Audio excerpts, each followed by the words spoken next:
Hi students, it's a glad to meet you again. I'm sure you know the reason of this video, and this is because there is a disease that is affecting a lot of people around the world. If we want to be healthy, we must stay at home for a while. However, it's important to keep working. So that is another reason I decided to make this video. Today, we are going to start Unit 7. Before to start Unit 7, I want to remind you, you made the cover of April in your notebook. As you can see in this presentation, Unit 7 is about shopping, and this is the overview of Unit 7. We are going to learn grammar about the passive voice. We are going to learn words about shopping. And also we are going to practice reading, listening, and writing skills. I am going to show you information about the vocabulary of Unit 7. Like I said before, it's about shopping.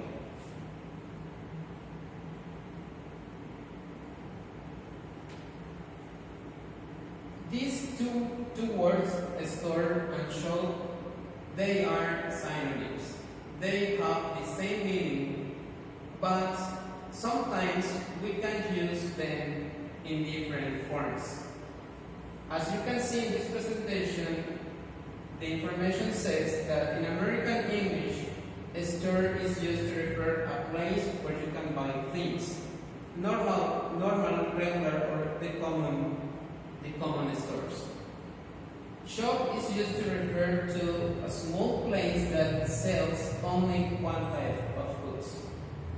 Now I'm going to show you some examples of these words.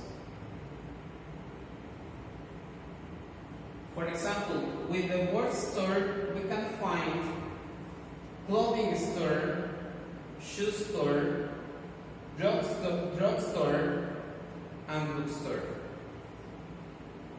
With the word shop, we can find coffee shop, barber shop, ice cream shop, and flower shop. But there are other forms to say different stores, like bakery. Bakery is a place where you can buy bread. Newsstand. Newsstand is a place where you can buy newspapers, magazines, comic books, etc. And the post office. The post office is the place where you can buy stamps and send your letters. Now I'm going to teach you about two other words that they are the verbs buy and shop. How can we use these verbs?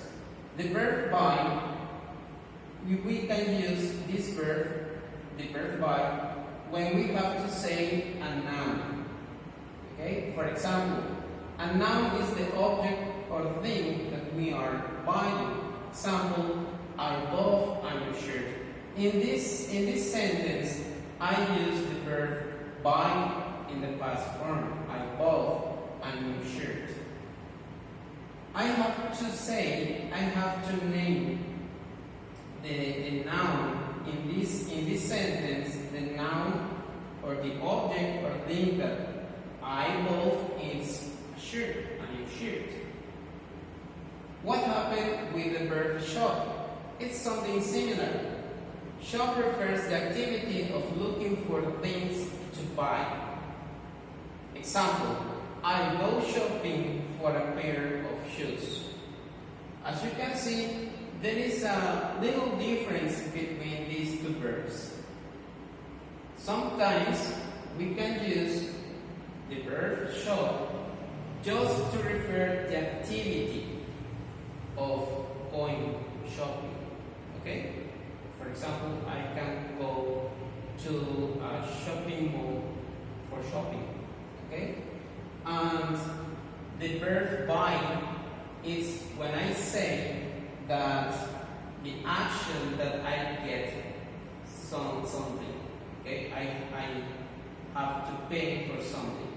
Okay?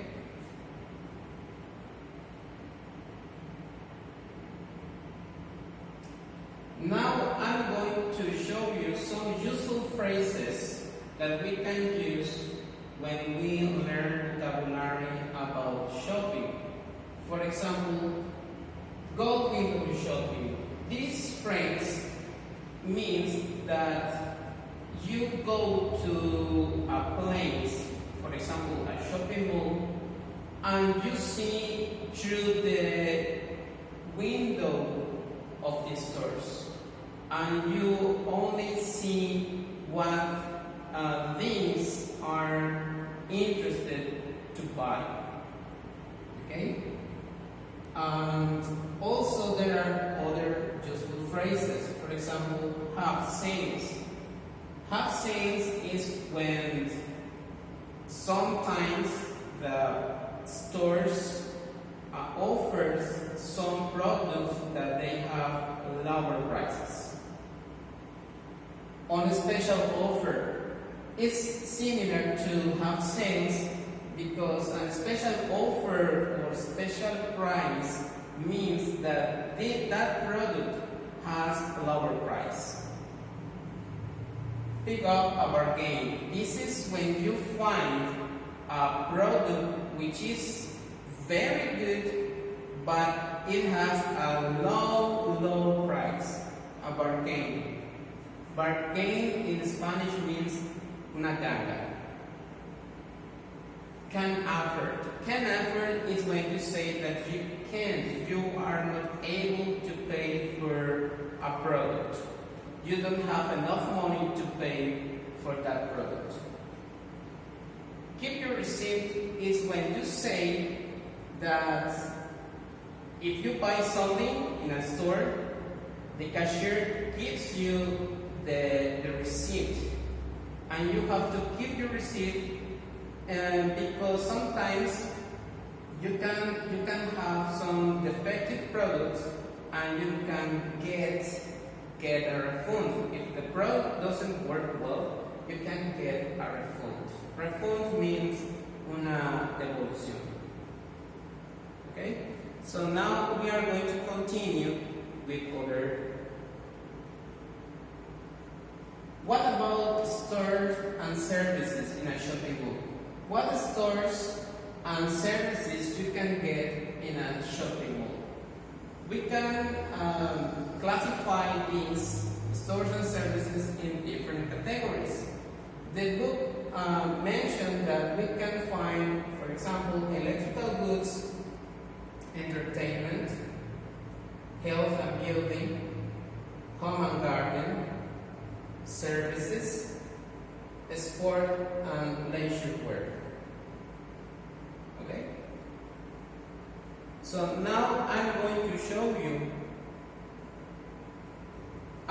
something a little different about shopping, but it's part of this vocabulary. This vocabulary is helpful to answer exercises in the word store. The partitives. A partitive is a word or phrase that indicates a part or quantity as distinct from a whole. For example, you can see in this picture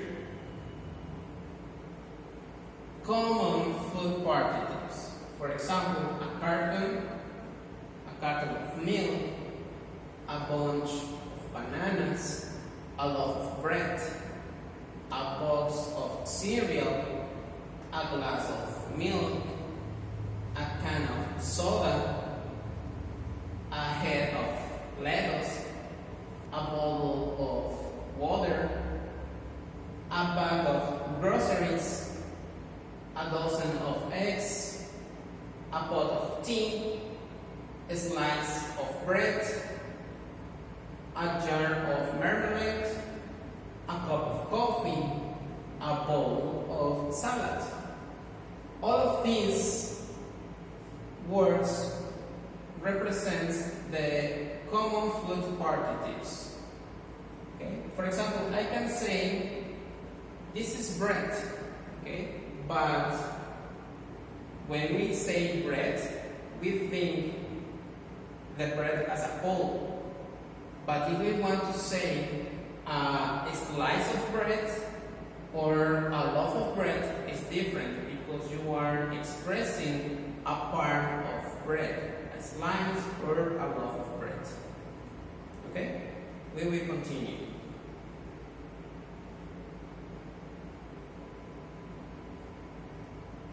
I think that this is enough for answer the next activities of Unit 7. The lesson 7.1 about vocabulary. I am going to give you information and if you are going to check the wall in the mural in our platform, you are going to find more information and I am going to explain what activities you are going to do of this lesson about shopping of the vocabulary. Thank you.